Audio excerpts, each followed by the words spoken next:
लगी है कतार भवानी, भक्तों की लगी है कतार Bhavani.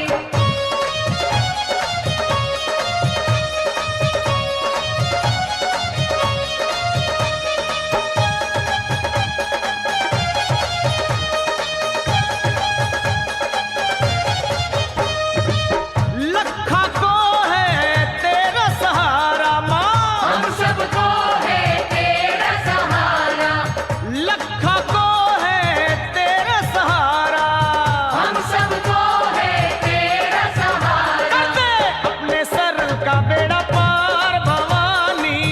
Hello hello hello hello hello hello hello hello hello hello hello hello hello hello hello hello hello hello hello. प्यारा सजा है तेरा द्वार भवानी, प्यारा सजा है तेरा द्वार भवानी।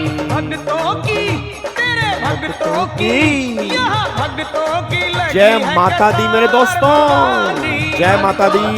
हैप्पी नवरात्रि जी, हैप्पी नवरात्रि। नवरात्रि की बहुत बहुत बहुत सारी शुभकामनाएं आप सभी को। माता रानी आपको तंदुरुस्त रखे, चुस्त रखे, हैप्पी हैप्पी रखे, स्माइली स्माइली रखे, तुम्हारे चेहरे पे हंसी बनी रहे, और माता रानी तुम्हें वो दे जो तूने माता रानी से कभी नहीं मांगा, वो भी दे, जो मांगा वो भी दे। माता रानी तुम्हें सब कुछ दे, भरपूर खुशियां दे माता रानी। आज तो नवरात्रे स्टार्ट है मेरे दोस्तों। Good morning, good morning, good morning Akshara, good morning Dixit ji, good morning Riya. जय माता दी, जय माता दी, जय माता दी, जय माता दी, जय माता दी। Good morning Komal, good morning Sawan. में कहा था आऊंगा बट तू आया नहीं। Good morning, good morning, good morning Divyansh, very good morning जी। चलो जी मेरे दोस्तों, सावन में कहा था आऊंगा बट आया नहीं सावन। आज नवरात्रि का पहला दिन है और आज हमारी जीएसटी की लास्ट क्लास है। आज हम जीएसटी अपना पैक कर देंगे, फिर कल से अपनी हम इनकम टैक्स की जर्नी स्टार्ट करेंगे। कल हम सुबह इसी टाइम पर मिलेंगे, दोबारा से मिलेंगे, बट कल हम मिलेंगे इनकम टैक्स के साथ जी, ठीक है ना। कल हम मिलेंगे इनकम टैक्स के साथ, कल हम मिलेंगे, बस ये पर ध्यान दो जी। सीए इंटर ICAI, हाँ फॉलो कर सकते हो, कोई दिक्कत नहीं जी, बिल्कुल फॉलो कर सकते हो, कोई दिक्कत वाली बात नहीं है। अब एक बार सारे बच्चे फटाफट से यहाँ पे आ जाओ जी। हाँ जी, हैप्पी गुड़ी पड़वा जी, हैप्पी गुड़ी पड़वा जी। आजो आजो आजो, शाबाश मेरे दोस्तों। अब यहाँ पे आओ। आज हमें कॉम्प्रीहेंसिव क्वेश्चन करने हैं, मतलब जीएसटी के मिक्स क्वेश्चन आज हमें करने हैं। तो आ जाओ एक बार सारे बच्चे फटाफट से जीएसटी के मिक्स क्वेश्चन करते हैं जी। जीएसटी के मिक्स क्वेश्चन करते हैं, आ जाओ सारे बच्चे फटाफट से यहाँ पे आओ जी। चलो इधर देखो ध्यान से रही। अब एक बार फटाफट से यहाँ पे सारे के सारे बच्चे आ जाना जी। अब यहाँ पे जीएसटी के कॉम्प्रीहेंसिव क्वेश्चन हम करने स्टार्ट कर रहे हैं। पहले एक बात मेरे को बताओ, कॉम्प्रीहेंसिव क्वेश्चन अगर हम आज हम स्टार्ट कर रहे हैं तो पहली बात, क्या कॉम्प्रीहेंसिव क्वेश्चन का मतलब कोई सिंगल चैप्टर है? नहीं। कॉम्प्रीहेंसिव क्वेश्चन का मतलब ये है कि जितने भी हमने जीएसटी में चैप्टर किए उनको मिक्स होके, उनके कॉन्सेप्ट मिक्स होके आपके एग्जाम में क्वेश्चन बनता है, और वही आपका पहला क्वेश्चन जो होता है मैंडेटरी वाला क्वेश्चन, सीएस के एग्जाम में 20 नंबर का होता है, और आई थिंक सीए और सीएमए के एग्जाम में जो होता है वो 10 नंबर का होता है। मतलब जो पहला क्वेश्चन बनता है ना, मैंडेटरी वाला क्वेश्चन जो बनता है वो इसमें से बनता है बस। आप जितने भी अटेम्प्ट उठा के देख लेना, ऑलवेज आपके एग्जाम में पहला क्वेश्चन जो मैंडेटरी वाला बना होगा वो इसमें से बना होगा। और हर उस क्वेश्चन में वो तुमसे क्या मांगता है? उस क्वेश्चन के अंदर वो तुमसे मांगता है नेट जीएसटी लाइबिलिटी कैश में कितनी पे करनी है वो बता दो, वो तुमसे ये मांगता है। क्या मांगता है? कहता है नेट जीएसटी लाइबिलिटी कैश में कितनी पे करनी है वो ये बता दो, वो तुमसे ये मांगता है जी। अब नेट जीएसटी लाइबिलिटी कैश में कितनी पे करनी है ये बता दो, तो उसके लिए हमें क्वेश्चन करने पड़ेंगे जी। अच्छा पहले ये समझ लो इन क्वेश्चंस में कौन कौन से चैप्टर इंटरलिंक होते हैं। अगर आपको पहला क्वेश्चन मैंडेटरी वाला अच्छे से सोल्व करना है तो मैं बता दूं कौन कौन से चैप्टर आपके मजबूत होने चाहिए, जिन पे आपको पूरा फोकस करके चलना है। एक तो चैप्टर आपका सप्लाई का चैप्टर बहुत अच्छा होना चाहिए जी। दूसरा आपका वैल्यूएशन का चैप्टर बहुत बढ़िया होना चाहिए। तीसरा आपका एग्जम्पशन का चैप्टर ये भी अच्छा होना चाहिए। चौथा आपका आईटीसी का चैप्टर, ये भी अच्छा होना चाहिए। पांचवा आपका पेमेंट ऑफ जीएसटी वाला चैप्टर, ये भी अच्छा होना चाहिए। फिर छठा आपका आरसीएम वाला चैप्टर, ये भी अच्छा होना चाहिए। सातवां आपका टाइम ऑफ सप्लाई वाला चैप्टर, ये भी अच्छा होना चाहिए। मतलब ये 7 चैप्टर आप ये मान के चलो, अगर आप ये 7 चैप्टर पक्के कर लेते हो तो पहला मैंडेटरी क्वेश्चन तो होगा ही होगा। फिर इन 7 चैप्टर में जो इंडिविजुअल क्वेश्चन बनेंगे वो भी आपके हो जाएंगे। तो अगर मैं यूं कहूं, ये 7 चैप्टर आपके एग्जाम में, अगर सीए में 50 नंबर का जीएसटी है तो आप ये मान के चलो ये 7 चैप्टर कम से कम 25 से 30 नंबर के हैं, ठीक है ना। और अगर मैं बात करता हूं अपना सीएस में, उनमें 40 नंबर का जीएसटी है, 35 से 40 नंबर का, तो वो मान ले कम से कम 20 नंबर के सारे चैप्टर हैं जी, ठीक है। तो ये 7 चैप्टर ही मेन पोर्शन जीएसटी का कवर करते हैं। मैंडेटरी क्वेश्चन भी इसमें से बनता है और इंडिविजुअल क्वेश्चन भी इसमें से बनते हैं। तो जब भी आप रिवीजन करें, इन 7 चैप्टर पे पूरा फोकस करके चलें, क्योंकि इन्हीं 7 चैप्टर के बेस पे हम मैंडेटरी वाला क्वेश्चन सोल्व कर पाएंगे जी। और मैं तुम्हें आज वाली क्लास में दिखा भी दूंगा, तुम्हें फील होगा कि हाँ बिल्कुल गाबा सर सही बात कह रहे थे जी, ठीक है जी। चलो इधर देखो ध्यान से, अब हम सारी रिवीजन तो कर ही चुके हैं, उसके बेस पे अब हमें क्वेश्चन करनी है जी। आओ जी क्वेश्चन नंबर 1 की स्टार्टिंग करते हैं। देखो अच्छा एक बात और सुन लो, अब जब तुम ये क्वेश्चन करोगे ना तो इन क्वेश्चन को 3 टेबल में सोल्व करना है। आपको इन क्वेश्चन में 3 टेबल बनानी पड़ेंगी। 3 टेबल कौन कौन सी होंगी? सबसे पहले आप टेबल बनाओगे, आप वहां पे निकालोगे ग्रोस जीएसटी लाइबिलिटी जो हमें गवर्नमेंट को देनी है। मतलब पहला हो गया ग्रोस जीएसटी लाइबिलिटी। दूसरा आप फिर यहां पे दूसरी टेबल में बनाओगे आईटीसी, कितना इसको आईटीसी मिलेगा, मतलब कितना इनपुट टैक्स क्रेडिट मिलेगा। तीसरी टेबल जो आप बनाओगे, यहां पर बनाओगे net GST payable in cash, कि कितना जीएसटी हमें कैश में पे करना पड़ेगा। अब वो कैसे करोगे? ग्रोस लाइबिलिटी में से आईटीसी माइनस कर दोगे, बैलेंस आपका net GST payable in cash में निकल के आएगा। तो ये 3 टेबल बनेगी। अब इन 3 टेबल के अलावा कोई और टेबल नहीं बनेगी। अगर बनानी है तो उसको फिर वर्किंग नोट में लेके जाना है, मतलब मेन कैलकुलेशन में 3 टेबल आएंगे, ठीक है ना। तो सबसे पहला ग्रोस लाइबिलिटी, फिर दूसरा आईटीसी, तीसरा फिर आपका ग्रोस में से आईटीसी माइनस करोगे, net GST payment in cash बनेगा, वो तीसरी टेबल बनेगी। अच्छा एक बात और सुन लो जी, अब मेरा पूरी क्लास से क्वेश्चन है, जो तुम्हें सबसे पहली टेबल बनानी होगी ग्रोस जीएसटी लाइबिलिटी की, ये किससे बनेगी? ये तुम्हारी बनेगी आउटवर्ड सप्लाई से। मतलब इन क्वेश्चंस को करने से पहले क्वेश्चन बहुत ध्यान से पढ़ना कि मेरी आउटवर्ड सप्लाई कौन सी है, मेरी इनवर्ड सप्लाई कौन सी है। अच्छा कई बार एग्जामिनर का दिल, कई बार ना एग्जामिनर का मूड अच्छा होता है, कई बार एग्जामिनर अच्छे मूड में होता है, या उसने पेपर थोड़ा सा इजी बनाने की कोशिश की होती है, तो उसके मूड का कैसे पता लगेगा कि उसका मूड अच्छा है या बुरा है? अगर उसका मूड अच्छा हुआ तो वो तुम्हें आउटवर्ड सप्लाई और इनवर्ड सप्लाई अलग अलग बता देगा। अगर उसका मूड अच्छा हुआ ना, वो तुम्हें बता देगा कि भाई ये इसकी आउटवर्ड सप्लाई है, ये इसकी इनवर्ड सप्लाई है। जैसे क्वेश्चन नंबर 1 में उसने बता दिया ये उसकी आउटवर्ड सप्लाई है, ये उसकी इनवर्ड सप्लाई है, इसने बता दिया जी, ठीक है। ऐसे अगर मान लो क्वेश्चन, अब ये क्वेश्चन नंबर 1 का आंसर है, फिर अब क्वेश्चन नंबर 2 की बात करूंगा, क्वेश्चन नंबर 2 के अंदर भी बता दिया ये उसकी आउटवर्ड सप्लाई है, ये उसकी इनवर्ड सप्लाई है। फिर अगर मैं क्वेश्चन नंबर 3 की बात करूंगा, क्वेश्चन नंबर 3 में चेक करते हैं, क्वेश्चन नंबर 3 में उसने हमें कहीं नहीं बताया, उसने बस एक नॉर्मल क्वेश्चन दे दिया। अब हमें ढूंढना है कि आउटवर्ड और इनवर्ड सप्लाई कौन कौन सी है। तो ये थोड़ा सा टेक्निकल क्वेश्चन कई बार बन जाता है, क्योंकि वहां फाइंड आउट करना है। अब उसने क्या किया, पहले 2 क्वेश्चन में काम इजी कर दिया। पहले 2 क्वेश्चन में काम इजी क्यों कर दिया? क्योंकि जो मेरी आउटवर्ड सप्लाई है उससे जो भी जीएसटी आएगा वो ग्रोस जीएसटी लाइबिलिटी आएगी, जो मेरी इनवर्ड सप्लाई है उससे जो भी आएगा वो मेरा आईटीसी होगा। तो काम तो इजी हो गया ना। अब जहां हमें ये ढूंढना पड़े कि कौन सी आउटवर्ड है कौन सी इनवर्ड है, तो थोड़ा सा टाइम हमारा और वहां पे लग सकता है, ठीक है। तो 2 ही तरह के क्वेश्चन आएंगे, या तो एग्जामिनर हमें अलग अलग बता देगा, नहीं बताएगा तो हमें फाइंड आउट करना पड़ेगा कि कौन सी सप्लाई आउटवर्ड है कौन सी इनवर्ड है, ठीक है। तो ग्रोस लाइबिलिटी जो आएगा वो आउटवर्ड से आएगा, आईटीसी जो आएगा वो इनवर्ड से आएगा, फिर इसमें से ये माइनस करके आपका नेट जीएसटी जो है वो यहां पे निकल के आ जाएगा। बस ये पर ध्यान दो। अब यहां पे आते हैं, जैसे मान लो ये क्वेश्चन नंबर 3 है, चलो जी आपका, अब ये क्वेश्चन नंबर 3 निकल के आ गया, ठीक है। अब अगर मैं क्वेश्चन नंबर 4 की बात करता हूं, अब अगर हम चेक करें क्वेश्चन नंबर 4, एक बार चेक करें क्वेश्चन नंबर 4, लोरी क्वेश्चन नंबर 4। अब क्वेश्चन नंबर 4 में उसने फिर देखो यहां पर आउटवर्ड सप्लाई ये तो बता दिया, बट नीचे कहीं नहीं बताया। तो मतलब वहां पर हमें फिर देखो, जैसे अब उसने यहाँ पे क्या किया, ये प्रोवाइडेड आउटवर्ड चल रहा है, ये भी आउटवर्ड चल रहा है। अब यहाँ पे स्टॉक ट्रांसफर, ये भी एक तरह से आउटवर्ड चल रहा है, ये इंट्रास्टेट इनवर्ड, बीच में इनवर्ड आ गया। तो मतलब मैं कहना क्या चाह रहा हूं, उसने उसने अलग से हेडिंग नहीं डाली कि आउटवर्ड है इनवर्ड है, उसने नॉर्मल पॉइंट्स बना दिए। अब उसमें हमें फाइंड आउट करना है कि कौन सी आउटवर्ड है कौन सी इनवर्ड है।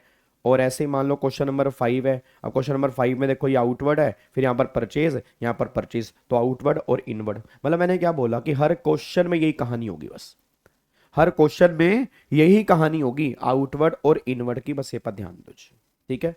और ये 10, आई थिंक इसमें 10 क्वेश्चन है। जो रेगुलर बैच वाले बच्चे मेरे सामने बैठे होंगे, ये 10 के 10 क्वेश्चन हमने सारे क्वेश्चन रेगुलर बैच में किए थे। याद करो जीएसटी की जब हमारी लास्ट क्लास थी, अगर आपको याद आ रहा हो तो रेगुलर बैच वाले बच्चों को इतनी कोई दिक्कत नहीं है, क्योंकि हमने 10 के 10 क्वेश्चन ही ऑलरेडी रेगुलर बैच की क्लास में कर रखे हैं, ठीक है। और आप बाकी कहीं और से भी पढ़े हैं तो भी कोई दिक्कत वाली बात नहीं है जी, आपके मास्टर जी ने कराए होंगे तो भी कोई दिक्कत नहीं है, बट कुछ क्वेश्चन के आज हम प्रैक्टिस यहाँ पे कर रहे हैं जी। अब एक बार यहाँ पे आ रहे हो सारे के सारे बच्चे, तो सबसे पहले क्वेश्चन नंबर 1 पे आओ। क्वेश्चन नंबर 1 क्या कह रहा है?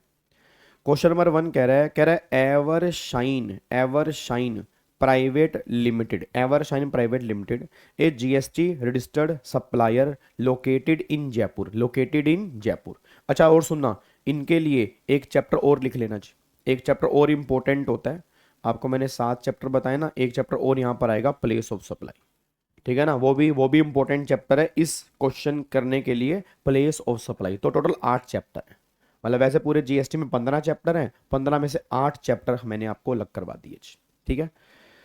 अच्छा अब आते हैं जी, पहला दोस्त ने बोला सप्लायर कहाँ का है? जयपुर का। Jaipur Rajasthan is engage in the taxable supply of packaging goods and consultancy service. It provide following detail of various activity undertaken during the month of September. अब सितंबर के महीने की बात हो रही है। आउटवर्ड सप्लाई में वो क्या कह रहा है? कह रहा है सप्लाई ऑफ गुड्स 18 लाख रुपए to Vaidi enterprise registered person of Udaipur Rajasthan. अब ये भी Udaipur Rajasthan. Further receive 50,000 from Vaidi enterprise freight charges as agreed to deliver the goods at Vedi enterprise premises which are not included in the above value of supply। अब याद करो valuation जी, अब यहाँ पे valuation का चैप्टर हमारे काम आएगा। तुम सब जानते हो यहाँ पे जो वैल्यू है हमारी 18 लाख रुपए, दैट इज ट्रांजैक्शन वैल्यू। अब ट्रांजैक्शन वैल्यू में 5 इंक्लूजन करते हैं। क्या? कॉस्ट ऑफ ट्रांसपोर्टेशन हम वैल्यू में इंक्लूड करते हैं, बिल्कुल करते हैं। तो यहाँ पर वैल्यू 18 लाख की नहीं बनेगी, 18 में 50 जोड़ोगे, क्योंकि उसने बोला ये 50 वैल्यू में नहीं जुड़े, तो मतलब हमें जोड़ने हैं। तो 18 प्लस में 50, तो वैल्यू जो है वो 18,50,000 रुपए की वैल्यू यहाँ पे निकल के आ रही है। तो इस वैल्यू पे हमें जीएसटी एप्लीकेबल करना पड़ेगा, तो वैल्यू 18,50 की है। आगे देखो फिर कह रहा है सप्लाई ऑफ गुड्स, हाँ जी सप्लाई ऑफ गुड्स 35 लाख रुपए, ठीक है जी, registered person Prayagraj Uttar Pradesh. Further the amount of 60,000 charge separately not included above from Kalsi Exim on accounts of municipal tax. Hello भाई साहब, म्युनिसिपल टैक्स, अब मेरे को सारे बच्चे बोल दो, क्या म्युनिसिपल टैक्स जीएसटी में सबस्यूम हुए नहीं हुए? याद करो 15(2) वैल्यूएशन। ऐसा कोई भी टैक्स, कोई भी ड्यूटी, कोई भी फीस, कोई भी चार्जेस जो जीएसटी में सबस्यूम नहीं हुआ, उसको भी हमें वैल्यू में जोड़ना पड़ता है। तो 60,000 रुपये भी आप वैल्यू में जोड़ोगे जी। अब अगर 60,000 रुपये आप वैल्यू में जोड़ दोगे तो वैल्यू कितनी बनेगी? 35,60,000 रुपये की वैल्यू बनेगी। अकॉर्डिंगली यहाँ पे जीएसटी एप्लीकेबल होगा। और तुम सब जानते हैं यहाँ पे जीएसटी कौन सा लगेगा? इंटर स्टेट सप्लाई है, क्योंकि ये तो राजस्थान है और ये बंदा यहाँ पे यूपी का है, तो इंटर स्टेट सप्लाई है। तो यहाँ पे 35,60 पे जो होगा वो आईजीएसटी एप्लीकेबल होगा, बस ये बात ध्यान दो। आगे देखो फिर कह रहा है supply of services to Sunshine Limited a registered person in Jodhpur Rajasthan before discount worth ₹6 lakh, और डिस्काउंट इसमें है 30,000 रुपए which have been given at the time of supply of service and duly recorded. Pre supply discount है। अब सोच के बताओ, वो कह रहा है पहले से पता है और इनवॉइस में रिकॉर्ड भी है, तो पहले से पता है इनवॉइस में रिकॉर्ड भी है, तो प्री सप्लाई डिस्काउंट है। और अगर वो प्री सप्लाई डिस्काउंट है, क्या प्री सप्लाई डिस्काउंट वैल्यू में से माइनस करते हो? बिल्कुल करते हो। तो 6 में से आपने 30 चले गए, 5,70,000, तो 5,70,000 रुपए यहाँ पे सीजीएसटी और एसजीएसटी लगेगा, क्योंकि ये बंदा भी राजस्थान का ही है, that is intra state supply. बस ये पर ध्यान दो। क्या बात समझ आ रही है? इंट्रा स्टेट सप्लाई, इसको यहाँ पे माइनस करेंगे। आगे देखो फिर कह रहा है it deliver the goods worth rupees 2 lakh to Jeevan solution a registered person located at Bikaner Rajasthan on the direction of Raghu enterprise registered person of Mumbai Maharashtra. अब देखो प्लेस ऑफ सप्लाई की बात आ गई ना, आपको मैंने कहा था ना प्लेस ऑफ सप्लाई भी चैप्टर इंपॉर्टेंट है, प्लेस ऑफ सप्लाई की बात आ गई। अब जिसने प्लेस ऑफ सप्लाई वाला चैप्टर पढ़ा होगा उसको याद आ रहा होगा कि बिल टू शिप टू। अब बिल टू शिप टू में क्या होता है, जिस पर्सन ने डायरेक्शन दी होती है उसकी लोकेशन जो है वो पीएस बनती है। अब डायरेक्शन दी है महाराष्ट्र, वो बंदा जो सप्लायर है वो जोधपुर मतलब उसका है जयपुर का, राजस्थान का, इंटर स्टेट सप्लाई आ गई जी। तो प्लेस ऑफ सप्लाई का भी रोल बीच में आ गया। तो प्लेस ऑफ सप्लाई के अकॉर्डिंग इंटरस्टेट सप्लाई है, तो यहां पर अब 2 लाख की वैल्यू पे आईजीएसटी यहां पे एप्लीकेबल हो जाएगा जी। तो अगर आप यहां पे पहला पॉइंट चेक करोगे, देखो वैल्यू 1850 की थी, ठीक है। यहाँ पर सीजीएसटी एसजीएसटी क्योंकि इंट्रा स्टेट सप्लाई थी, देखो ये टेबल नंबर 1 है, ये टेबल नंबर 1 है। अच्छा फिर इन्होंने यहाँ पे रीजन भी साथ में लिखा कि यहाँ पे रीजन साथ में क्या लिखा कि इंट्रा स्टेट सप्लाई है, तो ऑब्वियस सी बात है जीएसटी ये लगेगा। फिर अगली इंटर स्टेट सप्लाई थी, ठीक है ना, इंटर स्टेट सप्लाई थी तो आईजीएसटी लग गया। फिर अगली डिस्काउंट माइनस किया था वो इंट्रा स्टेट था, और ये जो अभी हमने किया वो भी इंटर स्टेट है क्योंकि प्लेस ऑफ सप्लाई दूसरी स्टेट में है, तो यहाँ पे आईजीएसटी लग गया। अब ये टोटल जीएसटी हमारा इतना निकल के आ गया जो मुझे गवर्नमेंट को देना है, जो मुझे गवर्नमेंट को देना है, इतना पैसा निकल गया, ये पैसा मुझे गवर्नमेंट को देना है, ये पैसा मुझे गवर्नमेंट को देना है जी। अच्छा अब अगला पॉइंट देखो जी, अब ये तो गवर्नमेंट को देना है। अब यहां पे आ जाओ इनवर्ड सप्लाई जी। अब किस पे आ रहे हैं, अब इनवर्ड सप्लाई पे आ रहे हैं कि आईटीसी कैसे कैसे होगा जी।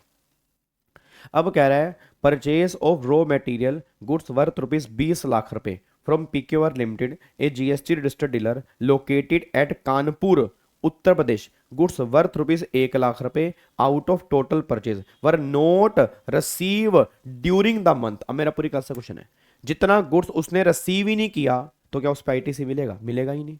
याद करो मेरे बच्चों सेक्शन नंबर 16 में आईटीसी में कंडीशन लिखी थी गुड्स रिसीव होना जरूरी है। अब 20 लाख का गुड्स है, उसमें से 1 लाख का रिसीव ही नहीं हुआ, तो बचा कितना 19 लाख रुपए। अब मेरा क्वेश्चन है क्या 19 लाख पे आईटीसी मिलेगा, बिल्कुल मिलेगा जी। तो 19 लाख पे कौन सा मिलेगा, अच्छा आईजीएसटी चेक करो, कानपुर उत्तर प्रदेश, तो राजस्थान इंटर स्टेट परचेज है, इंटर स्टेट परचेज है, तो ये बंदा 19 लाख पे जो जीएसटी बनेगा आईजीएसटी उसका क्रेडिट ये क्लेम कर सकता है। तो 19 लाख पे मिलेगा, यहां पर 20 लाख पे नहीं मिलेगा, बस ये पर ध्यान दो, ठीक है। अब आगे देखो जी, फिर वो कह रहा है purchase machinery for manufacturing process worth rupees 2 lakh from MP Q private limited registered dealer located at Bengaluru Karnataka. Company has claimed depreciation under income tax on full value of machine including GST component. तो फिर बात ही खत्म हो गई भाई, फिर तो बात ही खत्म हो गई। अगर आपने डेप्रीसिएशन क्लेम कर लिया तो फिर तो आईटीसी मिलने का मतलब ही नहीं है, क्योंकि आईटीसी तभी मिलता है जब डेप्रीसिएशन क्लेम नहीं करते जीएसटी के कंपोनेंट पे। अगर जीएसटी के कंपोनेंट पे डेप्रीसिएशन क्लेम कर चुके हो तो जीएसटी में फिर आपको आईटीसी नहीं मिलेगा। अगले पॉइंट पर आओ फिर, कह रहा परचेज ट्रक। अच्छा ट्रक परचेज किया, ट्रक, तो ट्रक वाले केस में कोई दिक्कत नहीं है, ठीक है ना। वैसे ट्रक याद करो मोटर व्हीकल में आता है, बट हमने एक्सेप्शन से बाहर निकाल रखा था कि गुड्स की ट्रांसपोर्टेशन। अब अगर गुड्स की ट्रांसपोर्टेशन में यूज हो रहा है फिर तो कोई दिक्कत वाली बात ही नहीं है ना। तो अब ये कहाँ पे यूज होगा, गुड्स की ट्रांसपोर्टेशन में, तो ट्रक वाले केस में आईटीसी मिल जाएगा, इसमें भी मिलेगा, इसमें भी मिलेगा, दूसरे में नहीं मिलेगा जी। आगे देखो फिर परचेज ऑफ कार परचेज की कार। अच्छा सीटिंग कैपेसिटी 7, ओ भाई साहब 10 लाख की खरीदी है एक्सक्लूडिंग जीएसटी फ्रॉम यहाँ पर मिहिर ऑटोमोबाइल, और यहाँ पे located Rajasthan, use for director official purpose. Matter ही नहीं करता, आप अगर डायरेक्टर के ऑफिशियल, भाई साहब लाइट चलेगी, हाँ नहीं, आप अगर डायरेक्टर के ऑफिशियल पर्पस में यूज कर रहे हैं तो गवर्नमेंट कह रही मैटर ही नहीं करता। सीटिंग कैपेसिटी 13 पैसेंजर तक की है, अगर सीटिंग कैपेसिटी 13 पैसेंजर तक की है, आप ऑफिशियल यूज भी करोगे तो भी आपको आईटीसी नहीं मिलेगा जी, तो भी आपको आईटीसी नहीं मिलेगा। तो इस पे आईटीसी ब्लॉक है जी, पॉइंट नंबर 4 पे आईटीसी ब्लॉक है। आगे देखो फिर purchase goods worth rupees 5 lakh from DEF buildwell limited registered person Jaipur Rajasthan for construction, अच्छा of additional floor of factory building, sorry Shaktimaan, या तो वर्क कॉन्ट्रैक्ट या construction contract related to land and building, ITC block है, ठीक है ना। अगर खर्चा कैपिटलाइज नहीं किया तब मिल जाएगा, बट अगर कुछ नहीं कहा तो ऑलवेज खर्चा कैपिटलाइज तो होता ही है, आईटीसी मिलेगा ही नहीं, आईटीसी ब्लॉक है जी यहाँ पे जी। अब ये ओपनिंग बैलेंस आपको दे रखा है जी, कितना पैसा आपने लेना है। अब वही उसने देखो क्या पूछा है, net minimum GST payable in cash कितना होगा जी। क्वेश्चन आ गया जी मैंडेटरी में। अब यहाँ पे एक बार देखोगे, देखो आईटीसी में क्या क्या है जी, ये देखो आईटीसी में पहला तो इंटरेस्टेड परचेज है, 20 लाख था ना, 1 लाख तो रिसीव ही नहीं हुआ, तो 19 लाख पे आपको मिला जी आईटीसी में। ये सीजीएसटी एसजीएसटी, ठीक है सर। ये तो ओपनिंग बैलेंस है, ये तो ओपनिंग बैलेंस है, यहाँ पे आईजीएसटी एप्लीकेबल होगा क्योंकि परचेज आपकी इंटरेस्टेड थी। फिर मशीनरी परचेज की डेप्रीसिएशन क्लेम कर लिया था तो नो आईटीसी। फिर आपने ट्रक लिया था, ट्रक वाले केस में तो आईटीसी मिल जाता है। फिर गाड़ी परचेज की 13 पैसेंजर तक की, उसमें आईटीसी ब्लॉक है। फिर अगर हमने कंस्ट्रक्शन की बात करेंगे, यहाँ पर भी आईटीसी ब्लॉक है, तो आपका टोटल आईटीसी जो बनेगा वो इतना आईटीसी बनेगा जी। ये आपका टोटल आईटीसी निकल के आ रहा है। अब मेरा पूरी क्लास से क्वेश्चन है, टोटल आईटीसी मेरा इतना है, तो अब सबसे पहले हमें हत्या करनी होती है आईजीएसटी की, मतलब सबसे पहले हमें हत्या करनी होती है आईजीएसटी की 417। अच्छा मुझे गवर्नमेंट को देना कितना है जी, तो मुझे गवर्नमेंट को देना है 676,800 देना आईजीएसटी, तो पूरा का पूरा 417 तो यूज ही हो जाएगा। और यहां पर कितना है जी, 260 230। अब यहां पे है 217,800, यहां कुछ बचेगा, यहां पर भी कुछ बचेगा, और जो बचेगा उसको हम कहां लेके जाएंगे, आईजीएसटी में ले जाएंगे। भाई पहले सीजीएसटी करेंगे, अगर कुछ बच गया तो फिर किस में करेंगे, आईजीएसटी। याद करो ना हम क्रेडिट कैसे यूज करते हैं, आईजीएसटी क्रेडिट सबसे पहले यूज करते हैं आईजीएसटी में, अगर कुछ बच गया तो सीजीएसटी और एसजीएसटी में। फिर सीजीएसटी क्रेडिट हम यूज करते हैं पहले सीजीएसटी में फिर आईजीएसटी में, एसजीएसटी पहले यूज करते हैं एसजीएसटी में फिर आईजीएसटी में। कौन सा आपस में नहीं करते, सीजीएसटी एसजीएसटी आपस में नहीं करते, बस ये बात ध्यान देना चाहिए। और ऑर्डर क्या होता है, सबसे पहले हत्या किसकी होती है, IGST, second number CGST, third number SGST और यूटीजीएसटी, बस ये बात ध्यान दो। अब एक बार यहां पे चेक कर लो, देखो सबसे पहले IGST credit to be utilise first towards payment of IGST, पूरा खत्म हो गया। फिर सीजीएसटी पहले करेंगे सीजीएसटी फिर आईजीएसटी, तो पहले सीजीएसटी में किया अपना, जो बच गया वो यहाँ ले गए। ऐसे ही एसजीएसटी पहले आपने किया एसजीएसटी में, जो बच गया वो यहाँ ले गए, तो नेट पेबल जो बनेगा वो आपका आईजीएसटी बनेगा, इतना जीएसटी आपको कैश में पे करना पड़ेगा। अब मुझे बताओ क्वेश्चन नंबर 1 में कोई डाउट है या नहीं है। क्वेश्चन नंबर 1 में कोई भी डाउट अगर है तो आप मुझे बता दो जी, किसी भी प्रकार का जी। डन जी, लॉक है तो लॉक करो, डाउट है तो डाउट पूछो, फटाफट से बता दो मेरे दोस्तों, जल्दी से जल्दी। क्लियर है, पक्का पक्का, कोई डाउट तो नहीं है, क्या इसको लॉक कर सकते हैं। चलो बहुत बढ़िया, वेरी गुड, शाबाश शाबाश शाबाश। अब यहां पे आ जाओ, क्वेश्चन नंबर 2 के ऊपर आओ जी। अब एक बार क्वेश्चन नंबर 2 को देखते हैं, क्वेश्चन नंबर 2 के, ठीक है। एक बार क्वेश्चन नंबर 2 चेक करो, क्वेश्चन नंबर 2। अच्छा लोग करके चाबी फेंक दो, ना ना ना ना ना ना ना ना ना ना ना ना ना, चाबी नहीं फेंकनी, पेपर में चाबी काम आती है, पता लगे पेपर में चाबी ढूंढते रहो ना, चाबी तो अपने पास होनी चाहिए ना, पेपर में लॉक तो खोलना पड़ेगा, पता लगे लॉक ही ना खुले वहां पे तो फिर दिक्कत आ जाएगी ना, लॉक खुलेगा तो वहां लिख पाएंगे। आओ जी एक बार अब सारे के सारे बच्चे क्वेश्चन नंबर 2 पे आओ जी, एक बार सारे के सारे बच्चे क्वेश्चन नंबर 2 पे आओ, फटाफट से आओ जी, क्वेश्चन नंबर 2 पे आओ। आपके साथ 2 बार जीएसटी पढ़ के टिप्स पे आ गया जीएसटी, अरे तेरे मेरे लौंडे, अब मेरे जिगरी यार, और इनकम टैक्स भी तुम्हारी टिप्स पे ला देंगे, टिप्स पे, टेंशन ना लो। आपने मेरे को जीएसटी में 25 दिन दिए हैं, ठीक है, तुम मुझे 25 दिन दो, मैं तुम्हें जीएसटी दूंगा। सेम इनकम टैक्स में तुम मुझे 30 दिन दो, मैं तुम्हें इनकम टैक्स दूंगा। 30 दिन के अंदर इनकम टैक्स तुम्हारी टिप्स पे ला देंगे। 30 दिन के बाद बात करेंगे कि इनकम टैक्स से तुम्हें डर लग रहा है या इनकम टैक्स तुम्हारा फेवरेट पेपर बन चुका है जी, ठीक है। चलो अब एक बार क्वेश्चन नंबर 2 के ऊपर आओ। क्वेश्चन नंबर 2 क्या कह रहा है, कह रहा है miss Nitya that is proprietor of Honest Enterprise a registered supplier of taxable goods and services in the state of West Bengal. अब ये बात किसकी हो रही है, वेस्ट बंगाल की बात हो रही है, ठीक है जी, ये बात हो रही है वेस्ट बंगाल की बात। फिर वो कह रहा है page GST under regular scheme, यहाँ पे रेगुलर स्कीम की बात हो रही है। It is not eligible for any threshold limit, it provided the following information for the month of December. यहाँ पर बात किसकी हो रही है, दिसंबर की बात हो रही है, ठीक है, यहाँ पर बात किसकी हो रही है, दिसंबर की बात हो रही है, बस ये पर ध्यान दो जी। अब सुनो ध्यान से, मैं कहना क्या चाह रहा हूं, अब यहाँ पे outward supply outward supply again वही ग्रॉस जीएसटी लाइबिलिटी। पहला intra state supply of goods Natural and Sons, ठीक है जी, तो ये तो सिंपल सी बात है, 7 लाख पे जीएसटी लगा दो जी। इंट्रा स्टेट सप्लाई है, सीजीएसटी और एसजीएसटी लगे, कोई दिक्कत वाली बात ही नहीं है। फिर intra state transfer of goods to its branch office in the state of West Bengal, both place are under same GSTN, supply नहीं है, सप्लाई नहीं है, इसको डिस्टिंक्ट पर्सन नहीं मानना।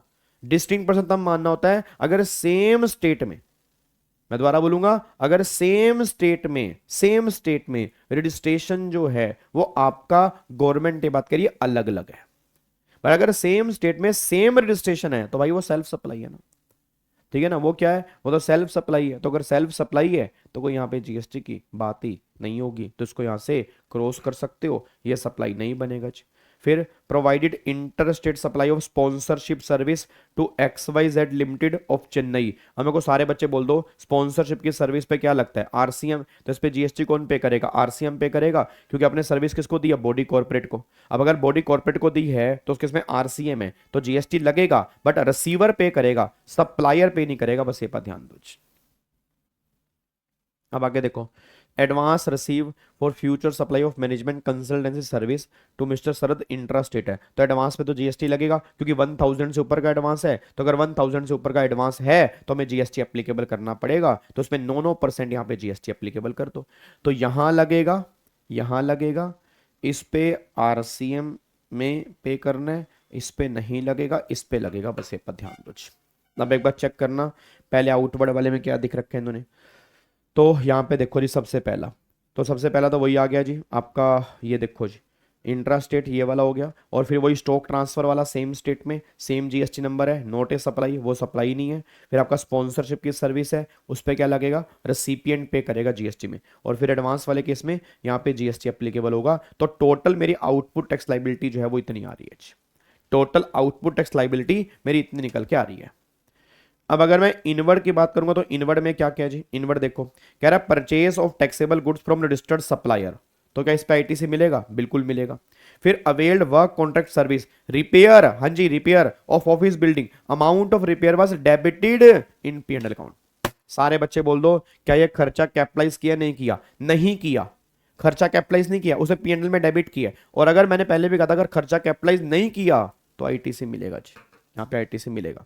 फिर availed legal service from an advocate to represent the matter in the court relating to collection of dispute proceed from customer. अब मेरा पूरी क्लास का क्वेश्चन है, यहाँ पे जो आपको जीएसटी पे करना है, यहाँ पे जीएसटी आपको देना पड़ेगा, आरसीएम के अंदर देना पड़ेगा, और क्या इसका आईटीसी मिलेगा, मिलेगा, बट ये जो आरसीएम वाली लाइबिलिटी है, ये तुम्हें कैश में पे करनी पड़ेगी, क्योंकि आरसीएम की लाइबिलिटी पे करने के लिए हम क्रेडिट यूज नहीं कर सकते।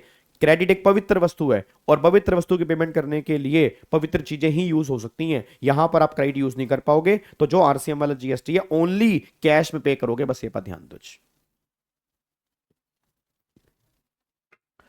अब यहां पे एक बार देख लो जी, आईटीसी में एक बार चेक करना, तो साहब जी ये देखो जी पहला आईटीसी, तो पहले वाले केस में तो वही है जी, आपने नॉर्मल टैक्सेबल गुड्स है यहाँ पे मिलेगा, फिर वर्क कॉन्ट्रैक्ट है यहाँ पर मिलेगा, मैंने कहा था ना खर्चा कैपिटलाइज नहीं हुआ।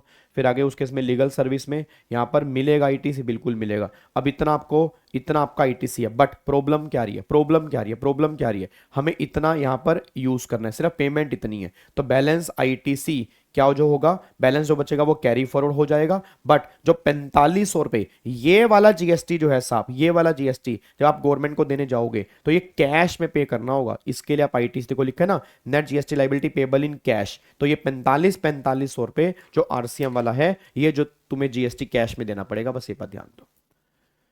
तो मतलब बाकी पेमेंट के लिए आईटीसी यूज कर सकते हो, बट जो आरसीएम वाला जीएसटी है उसकी पेमेंट करने के लिए आईटीसी यूज नहीं कर सकते मेरे दोस्तों। बताओ जी क्या दिक्कत है, दिक्कत क्या है, बोलो बोलो जी, मैं बोलते क्यों नहीं हो, क्लियर, पक्का पक्का। चलो आओ फिर, आ जाओ अगले क्वेश्चन पे आ जाओ जी। अब अगले क्वेश्चन पे आओ, देखो जी क्वेश्चन नंबर 3 क्या कहता है जी, आ जाओ मेरे दोस्तों, क्वेश्चन नंबर 3 देखते हैं भाई साहब। भाई साहब क्वेश्चन नंबर 3 देख लेते हैं भाई क्या कहता है। क्वेश्चन नंबर 3 कहता है जीनो enterprise a partnership firm is a regular taxable person registered in Guwahati Assam and engage in supply of air conditioner, अच्छा, एंड इस असेसरी, अच्छा, as well as air conditioner repairing service, अच्छा, detail of their various activity for the month of October. ठीक है, कह रहा है intra state supply of air conditioner to customer in Assam, freight is separately charge in invoice for delivery of goods at customer door step. तो 4 लाख का ये है, 1 लाख का ये है, तो साहब वैल्यू कितनी आ गई 5 लाख, तो वैल्यू बनेगी 5 लाख। इस पे जीएसटी एप्लीकेबल होगा जी। तो जीएसटी किस पे लगेगा, 5 लाख की वैल्यू पे जीएसटी यहां पे एप्लीकेबल होगा, बस ये पर ध्यान दो, 5 लाख पे जीएसटी लगाना है। आगे देखो, intra state supply of repairing service where in apart from charging service charge, cost of parts, spare parts provided to customer is also charged and consideration for the same is separately mentioned in the invoice। अब यहाँ पे component का invoice 3 lakh का है, spare parts का invoice यहाँ पे 50,000 रुपए का है। अच्छा, पहली बात तो ये क्या है, कॉम्पोजिट सप्लाई है, हाँ सॉरी कॉम्पोजिट सप्लाई नहीं है, ये कॉम्पोजिट सप्लाई नहीं है, क्योंकि अगर ये कॉम्पोजिट सप्लाई होती, मेरा पूरी क्लास से क्वेश्चन है, अगर ये कॉम्पोजिट सप्लाई होती तो फिर तो हम रेट एप्लीकेबल कर देते प्रिंसिपल सप्लाई वाला। अच्छा, अब ये सेपरेटली है, तो सेपरेटली है तो सेपरेट यहाँ पे रेट एप्लीकेबल होगा। अगर आप यहाँ पे चेक करेंगे, देखो री यहाँ पर एयर कंडीशनर एसेसरीज पे 6% है, सर्विस पे 9 है। अब यहाँ पे सर्विस पे 9% है, तो जो ये सर्विस है इस पे तो लगेगा 9% और कंपोनेंट पे 6% है, तो इस पे हमें 6% के बेस पे जीएसटी लगाना है, इस पे 9% के बेस पे जीएसटी लगाना है, बस ये पर ध्यान दो। तो ये यहाँ पे ध्यान रखना, 3 लाख पे अलग जीएसटी है, 50,000 पे अलग जीएसटी जो है वो यहाँ पे एप्लीकेबल होगा। आई होप आपको मेरी बात समझ में आ रही है, बोलो मेरे दोस्तों, क्या बात समझ में आती है? पक्का तो अलग अलग जीएसटी एप्लीकेबल होगा, सेपरेट प्राइस है तो सेपरेट प्राइस है तो इस पे अलग अलग जीएसटी एप्लीकेबल होगा। सर इसको मिक्स सप्लाई नहीं कह सकते? नहीं कह सकते। क्यों नहीं कह सकते? मिक्स सप्लाई में सिंगल प्राइस चार्ज होना जरूरी होता है। यहाँ पे मिक्स सप्लाई, यहाँ पे सिंगल प्राइस तो चार्ज ही नहीं हो रहा। सर बल्ला साहब कह रहे हैं फिर ये कौन सी सप्लाई है? Normal supply, normal supply. Normal का मतलब जैसे हम प्रैक्टिकली मार्केट से सामान लेके आते हैं, जो नॉर्मल सप्लाई होती है, नॉर्मल सप्लाई। ना ये कॉम्पोजिट है ना ये मिक्स है, ना ये कॉम्पोजिट है। मिक्स क्यों नहीं है? सिंगल प्राइस नहीं है। कॉम्पोजिट क्यों नहीं है? नेचुरल बंडल नहीं है, तो वो कॉम्पोजिट इसलिए नहीं है। मिक्स क्यों नहीं है? सिंगल प्राइस नहीं है, तो नॉर्मल सप्लाई है। नॉर्मल सप्लाई में जीएसटी एप्लीकेबल कर दो। ठीक है, देखो इसमें कोई कंफ्यूजन की बात ही नहीं भल्ला साहब। जहां सेपरेट प्राइस चार्ज हो रहा है, सेपरेट प्राइस जहां पर भी चार्ज हो रहा है ना, कभी वो मिक्स सप्लाई तो हो ही नहीं सकते।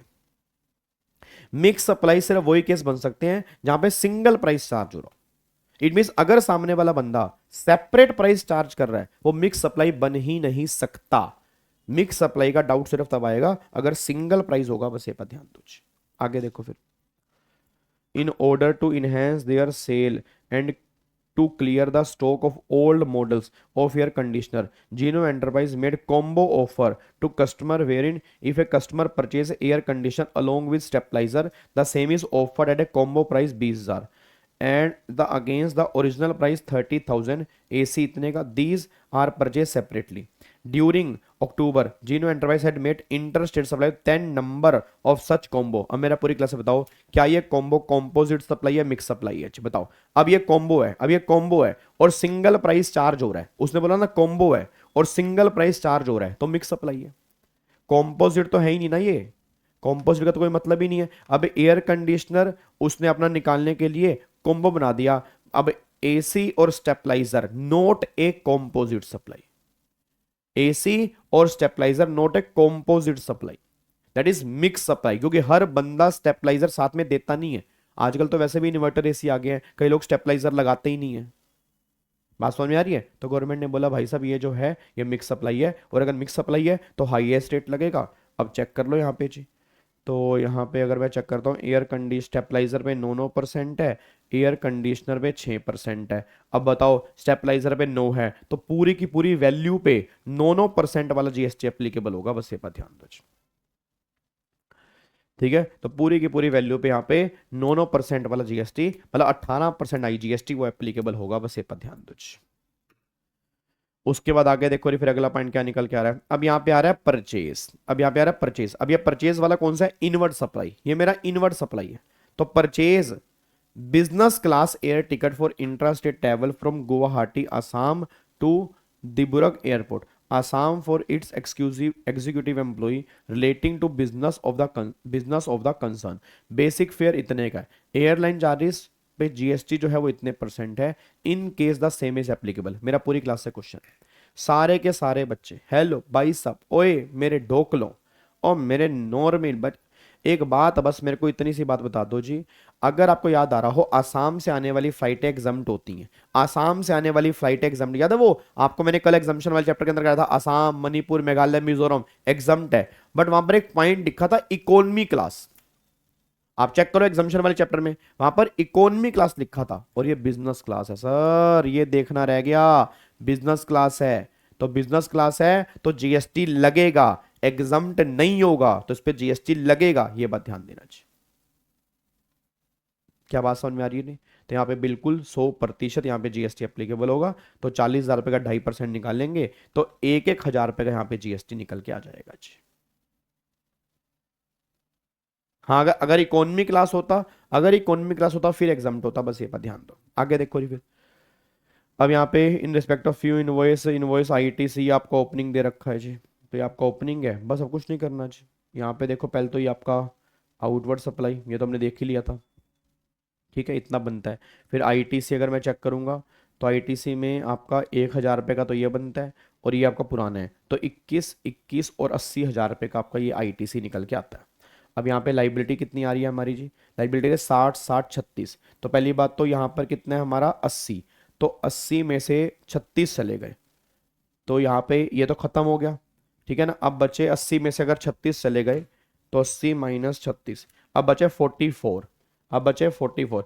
इन्होंने 39 यहाँ कर लिया, 5 यहाँ कर लिया और 34,000 पे ये बचा दिया एसजीएसटी। बट मैं दोबारा कह रहा हूं, ये अगर यहाँ पे इन्होंने 44 है तो हम यहाँ पे इसकी बजाय 22-22 भी कर सकते हैं भाई, 50-50%।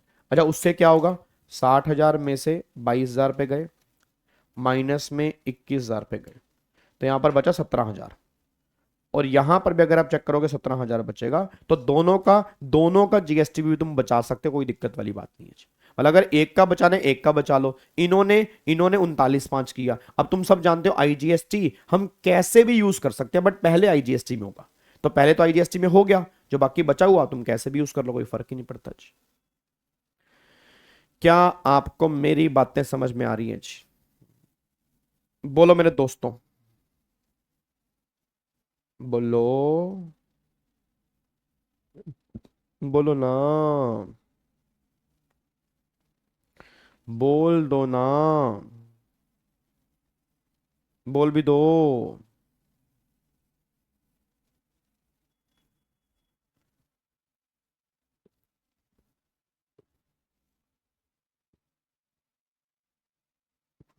गाबा सर्जरी डिडक्शन की आप प्लीज वॉइस नोट ले आए, कभी भी सुन लेंगे। मेट्रो में होता हूँ पर देने, क्या कह रहे हो, पेपर देने के टाइम, चलो देखते हैं जी। डन जी, लॉक करें इसको जी, पक्का पक्का पैक कर दें। चलो बहुत बढ़िया जी, बहुत बढ़िया, वेरी गुड वेरी गुड। अब अगले पॉइंट पर आओ जी, यहाँ पे देखो जी, अब यहाँ पे देख लो, ये हमारा क्वेश्चन है क्वेश्चन नंबर 4। अब कौन सा आएगा, question number 4, question number 4, question number 4 एक बार चेक करते हैं, क्वेश्चन नंबर 4 क्या कहता है। आ जाओ क्वेश्चन नंबर 4 पे आओ। अगर जीएसटी रेट नहीं दिया तो 18% मानते हैं जी, अगर नहीं दिया तो रेट 18% मानेंगे, रेट मानेंगे 18%, क्या मानेंगे, 18% मानेंगे, ठीक है। चलो अब आगे क्वेश्चन देखो जी।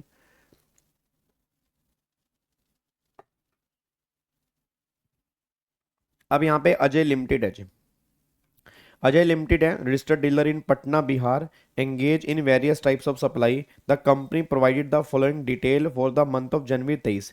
अब यहाँ पे देखो आउटवर्ड सप्लाई की डिटेल दे रखी है, आउटवर्ड सप्लाई। अब यहाँ पे इन the state of Bihar, intra state या इंटर स्टेट। अच्छा मार्केट वैल्यू है, ट्रांजेक्शन वैल्यू है। अब तुम सब जानते हो जीएसटी में तो ट्रांजेक्शन वैल्यू होती है, जीएसटी में तो ट्रांजैक्शन वैल्यू होती है। जीएसटी में क्या होती है? ट्रांजैक्शन वैल्यू होती है।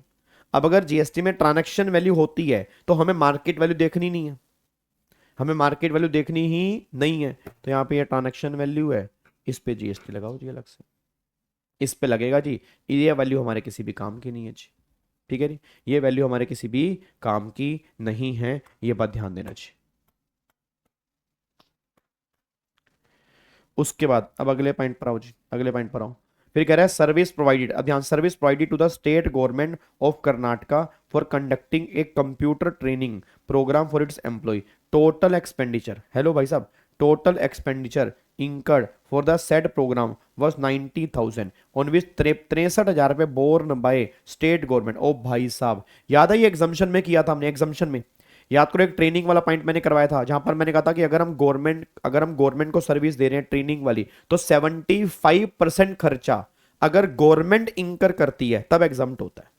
अब यहाँ पे खर्चा वो कह रहे हैं उस प्रोग्राम के लिए 90,000 हुआ, तो 90,000 रुपए का 75% होता है 67,500। कितना खर्चा गवर्नमेंट ने इंकर किया? 63,000 रुपए, तो उससे कम किया तो टैक्सेबल है, तो 5 लाख पे जीएसटी लगेगा। 5 लाख पे जीएसटी लगेगा। याद करो एग्जाम्पशन वाली एंट्री, एग्जाम्पशन वाली एंट्री याद करो। एग्जाम्पशन वाली एंट्री में था ना, एग्जाम्पशन वाली एंट्री में क्या था कि भैया 75% और मोर अगर गवर्नमेंट खर्चा इंकर करेगी तब उस केस में फिर गवर्नमेंट ने कहा था हम एग्जाम्प्ट करेंगे, नहीं तो फिर जीएसटी टैक्सेबल होगा जी।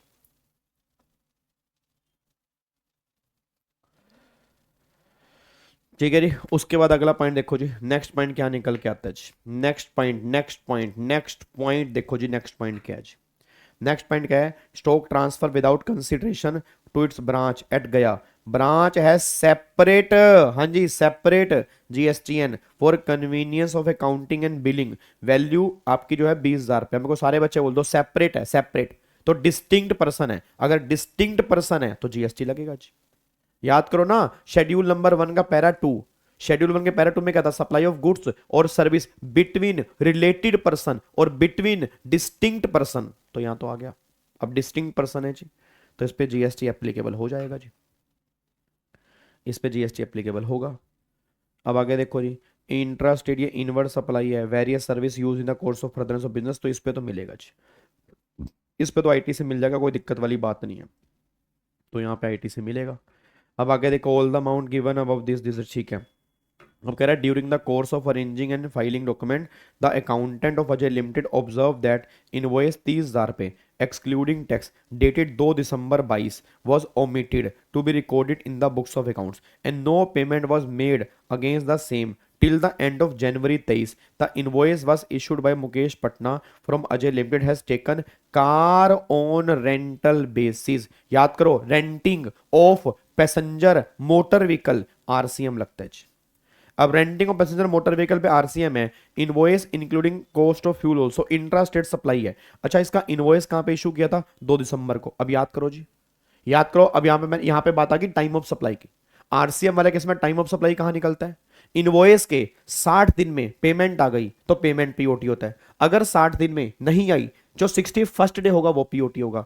अब 2 दिसंबर है, अब 2 दिसंबर है तो अब देख लो जनवरी और फरवरी मेरे ख्याल से, तो जनवरी फरवरी 2 दिसंबर 3 4 5 6 7 8 9 10, तो ये तो हो गया 8, 8 प्लस में 21, 29 दिन हो गए जनवरी में। फरवरी में हो गए आपके 28 दिन, तो 29 प्लस में 28, तो ये तो 57 दिन हुए। फिर मार्च में, और हमें निकालना किस कह रही? हमें निकालना है जनवरी का। तो भैया टाइम ऑफ सप्लाई अभी तो नहीं आएगा, टाइम ऑफ सप्लाई अभी तो नहीं आएगा। जब टाइम ऑफ सप्लाई अभी नहीं आएगा तो भैया अभी तो इस पे जीएसटी पे करना नहीं है, तो इसको तो तुम इग्नोर कर सकते हो जी, इसको तुम इग्नोर कर सकते हो क्योंकि इसका टाइम ऑफ सप्लाई ही बाद में आ रहा है। भाई आपने उसने बोला ना पेमेंट ही नहीं आई, तो पेमेंट नहीं आई तो 61st डे बनेगा। अब 61st डे तो बाद में बनेगा ना भाई, 61st डे है तो 28 दिन हो गए, कितने दिन थे? 29 दिन हो गए इसमें, सॉरी दिसंबर में, और जनवरी में होगा 31, तो ये होगा 60, तो 1 फरवरी, 1 फरवरी बन रहा है, तो 1 फरवरी हमें निकालना है जनवरी के महीने का, तो 1 फरवरी को 61st डे बन रहा है, तो इस जनवरी के महीने में तो कोई टैक्स पे ही नहीं करना, तो ये हमारे किसी काम का ही नहीं है जी, ये हमारे किसी काम का है ही नहीं जी। तो 1 फरवरी को 61st डे बन रहा है जी। आगे रेट आपको दे रखे हैं, रेंटल ये वाला और इनवर्ड आउटवर्ड नो नो 18%, कोई ओपनिंग नहीं है।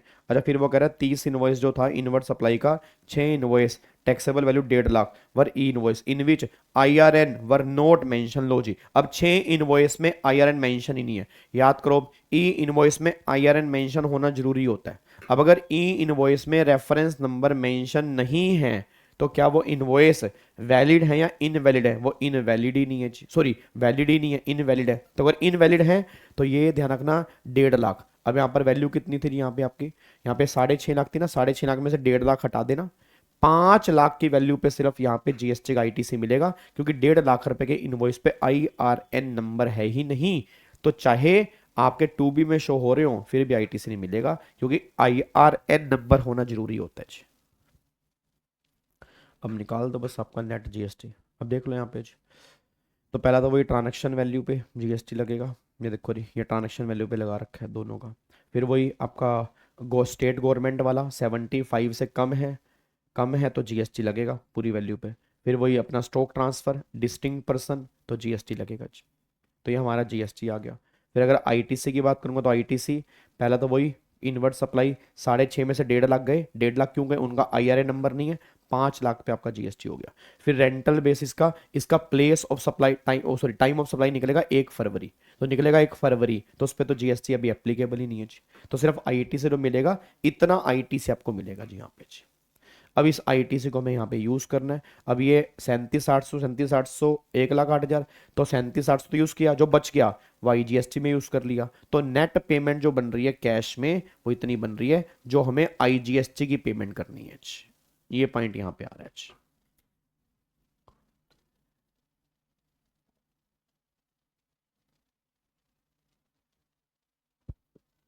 बोलो जी, लिखते हैं तो एक्ट स्पेसिफाई भी करना होगा, हाँ बिल्कुल वो करना होगा, बट ऑलमोस्ट सारा CGST है जी। अमन वो तुम ट्राई कर सकते हो खुद भी, वैसे मैं राइटिंग प्रैक्टिस के 1-2 सेशन लूंगा अलग से, बट वो खुद भी ट्राई कर सकते हो। अगर आप रेगुलर बैच के स्टूडेंट हो तो हमने तो राइटिंग प्रैक्टिस के साथ की हैं क्वेश्चन, ठीक है। बट अगर फिर भी ट्राई करने 5 क्वेश्चन ही मैं कराऊंगा, 5 पेंडिंग रहेंगे, तो 5 आप विद प्रेजेंटेशन ट्राई करेंगे। 3 टेबल मैंने आपको बता दिया, 3 टेबल बनानी है, आउटवर्ड इनवर्ड और नेट जीएसटी। बाकी मैं एग्जाम से पहले 1-2 सेशन राइटिंग प्रैक्टिस के लूंगा, DT का भी लूंगा, IDT का भी लूंगा, कि जो प्रैक्टिकल क्वेश्चन है उसके अंदर ऐसा करेंगे 2-2 क्वेश्चन उठा लेंगे और 2-2 क्वेश्चन विद प्रेजेंटेशन पूरा सोल्व करने की कोशिश कर लेंगे। बट प्रेजेंटेशन यही रहेगी, मैं दोबारा बोल दूं, प्रेजेंटेशन ये 3 टेबल की ही प्रेजेंटेशन रहेगी। लैंग्वेज आपकी अपनी हो सकती है, मैं दोबारा बोलूंगा, लैंग्वेज आपकी अपनी हो सकती है, लैंग्वेज में कोई दिक्कत नहीं है। क्या हो गया इसको? हम्म,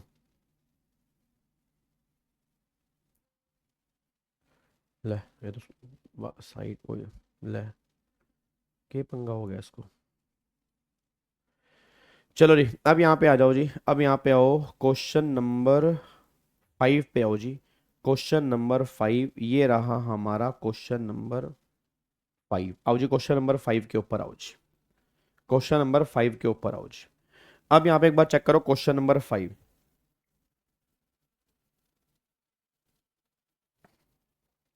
देखो जी क्वेश्चन नंबर 5 क्या कह रहा है, कह रहा है Zion Limited a GST registered supplier located in Ranchi. Okay Ranchi, क्या चक्कर है,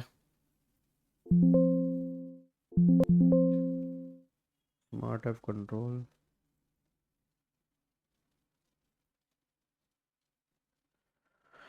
चलो जी रांची झारखंड है, क्या हुआ इसको,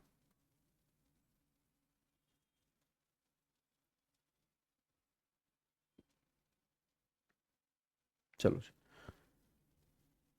फिर बंद हो रही है फाइल। चलो अब यहाँ पे एक बार देखो जी, Ranchi Jharkhand is engage in the manufacturing of washing machine, ठीक है, and mixer grinder. It provide you the detail of various activity undertaken during the month of September. यहाँ पे किस महीने की बात हो रही है, सितंबर की बात हो रही है, ठीक है जी, सितंबर की बात हो रही है। अब यहाँ पे चेक करो वो क्या कह रहा है, कह रहा है outward supply made during the month. अब यहाँ पे वही झारखंड, विद इन झारखंड ये इंट्रा स्टेट सप्लाई है, outside Jharkhand inter state supply है। तो पहले में तो सीजीएसटी और एसजीएसटी लग जाएगा, ठीक है। दूसरे में क्या लग जाएगा, आईजीएसटी लग जाएगा। फिर वो कह रहा है परचेज, अब ये परचेज की बात हो रही है, purchase of raw material from registered dealer with in Jharkhand which include material worth 2 lakh purchase from Krishna A registered person who is paying tax under composition. तो भैया कॉम्पोजिशन वाले का तो आईटीसी मिलता ही नहीं है, तो 7 लाख में से 2 लाख तो बाहर निकाल दो, 7 में से 2 बाहर निकाल दो, बैलेंस बनेंगे 5 लाख रुपए। बैलेंस क्या बचेंगे, 5 लाख रुपए। तो 5 लाख के बेस पे आपको यहाँ पे आईटीसी अलाउड करना पड़ेगा, क्योंकि 2 लाख रुपए कॉम्पोजिशन वाले हैं, उस पे हमें आईटीसी मिलेगा ही नहीं, उस पे हमें आईटीसी मिलेगा नहीं। आगे बस परचेज की है तो 25 बस परचेज की है, तो भैया बस वाले केस में तो सीटिंग कैपेसिटी 13 पैसेंजर से ऊपर की होगी, तो बस वाले केस में तो आईटीसी मिल ही जाएगा, कोई दिक्कत वाली बात नहीं है, बस वाले में कोई दिक्कत नहीं है।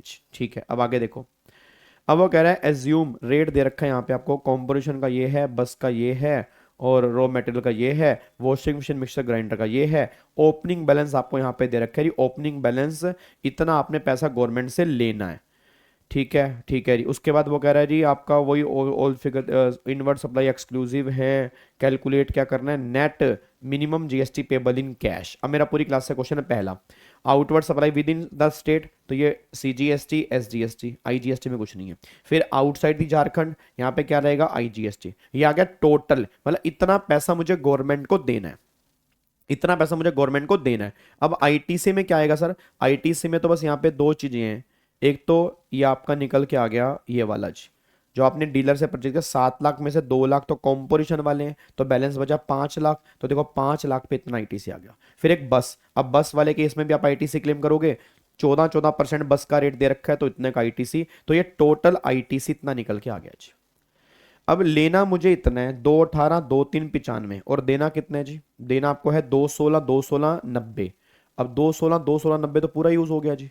यहाँ पे अगर आप चेक करोगे तो यहाँ पर मेरे ख्याल से कितना था, यहाँ पे 95 था ना, अब 95 में से 90 तो यहाँ पे खत्म कर दिया, यहाँ पे क्या कर दिया 90। अब कितना बचा 5, तो तुम ऐसा भी कर सकते हो कि 25 को खत्म कर दिया, तुम ये भी कर सकते हो। अच्छा यहाँ पे कितना बचा है, यहाँ पे है 218, अच्छा यहाँ पे 23 है, ओके। तो फिर इन्होंने ठीक है, ठीक है, ठीक है, ठीक है, फिर पूरा 5 यहाँ पे यूज कर लिया, पूरा 5 यहाँ पे यूज कर लिया ना, क्योंकि वहां तो ऑलरेडी मुझे 218 लेना है और 216 देना है, तो 218 तो पूरा ही खत्म हो गया, तो ये तो नील हो गया। अब यहाँ पे 23 है, तो ये 8000 बचेगा जी, और 2000 रुपए का सीजीएसटी क्रेडिट मेरा बचेगा, क्योंकि 218 का था, तो जो वो कैरी फॉरवर्ड हो जाएगा, बस ये पर ध्यान दो जी।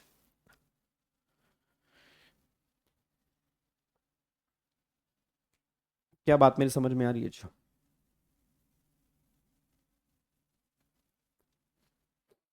क्या आपको बात समझ में आ रही है? पक्का पक्का जी, तो ये पॉइंट आपका निकल के आ रहा है, बस ये पर ध्यान दो जी, ठीक है जी। तो ये पॉइंट आपका निकल के आ रहा है। तो इस तरह के देखो, इस तरह के क्वेश्चन है, अभी 5 क्वेश्चन इसमें और हैं, मैं दोबारा बोल दूं, 5 क्वेश्चन अभी इसमें और हैं। तो 5 क्वेश्चन आपके इसमें और निकल के आ रहे हैं, जो आप आराम से बैठ के भी यहाँ पे ट्राई कर सकते हो। क्वेश्चन नंबर 6 से लेके क्वेश्चन नंबर 10 तक इसमें क्वेश्चन है। ये रेगुलर बैच में तो हमने सारे किए हैं, पर जो रेगुलर बैच के नहीं हैं, आप एक बार और रेगुलर बैच वाले भी दोबारा से एक बार ट्राई करेंगे, आराम से बैठ के इसको सोल्व करेंगे, ताकि ये 10 के 10 क्वेश्चन बहुत बढ़िया हमारे होने चाहिए। इन 10 क्वेश्चन में कोई कोताही किसी भी तरह से हमें बरतनी नहीं है, बस ये बात ध्यान दो जी। क्या बात सुन में आ रही है जी? तो ये सारी की सारी बातें अब हमारी यहाँ पे निकल के आती हैं जी। आई होप आपको मेरी सारी की सारी बातें समझ में आती हैं। तो इसी के साथ हमने पूरा का पूरा जीएसटी के हर चैप्टर के हमने रिवीजन की है, हर चैप्टर के हमने क्वेश्चंस की प्रैक्टिस भी हमने खूब सारी की है, ठीक है। छोटे छोटे पॉइंट्स वहां पर हमने टाइम लगाने की भी कोशिश की है। 20 लेक्चर का मेरा टारगेट था, ठीक है ना, 20 लेक्चर का। सर कैरी फॉरवर्ड वाला फिर से बता दो मेरे बच्चे, यहाँ पे देखो ना, ये 2,18,000 रुपये का था ना ईटीसी, अब 218 का था, पेमेंट कितनी थी यहाँ पे 216 की, तो 218 में से 216 चला गया, तो 2000 रुपये क्रेडिट बच गया ना, तो वो कैरी फॉरवर्ड हो गया ना भाई। 218 लेने थे, 216 देने हैं, तो 2000 रुपये बच गया ना, वो कैरी फॉरवर्ड हो गया जी, ठीक है जी।